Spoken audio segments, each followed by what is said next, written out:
ఏవో మూడేం లాగరాదురి త్రిపులారెక్కి రయ్యి ఉరుకుదురు గాని ఇంకా పనులే చాలుగాకపోయా అంటుర్రా. 3 నెలలైతే గాకార్యం సుత సురువు అవుతుంది. తూప్రాన్, గజ్వేల్, భువనగిరి, చౌటుప్పల్ దిక్కు 190 వాళ్ళు భూమి తీసుకున్నాడు ఒడిచినట్టే. ఆడాడ కోర్టులకు పోతే అవి సుత 10 రోజుల్లో కథమైతాయట. ఎమ్మటే సెంట్రల్లోకి హ్యాండ్ ఓవర్ చేసేస్తారు. 4th సిటీ కడుతురు కాబట్టి ఇటు సైడ్ ఫైనల్ కాలే 12 మందితోటి కమిటీ చేసిండ్రు. మొత్తం 350 కిలోమీటర్ల రాస్తా. మొదలు 4 లైన్ల రోడ్ వేసి అటెన్కి ఇంకో 4 లైన్లు వేస్తారు. దానికి దీనికి సరిపోని భూమి ఇప్పుడే తీసుకుంటారు, మళ్ళా అడిగే అవసరం లేకుండా. ఇంతకు భూమి రేటు సంగతి ఏందంటారా?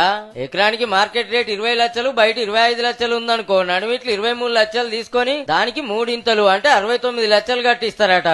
ఇయ్యాల్సిందే మరి. సిటీ చుట్టూరా కోట్ల రూపాయలు వలకబట్టే ఎవరికి నష్టం కాకుండా పైసలు ఇచ్చి రప్ప పనులు చేస్తారట. మనోళ్ళు భూమి చూపిస్తే సెంటర్ వాళ్ళు రోడ్లు వేస్తారన్నట్టు.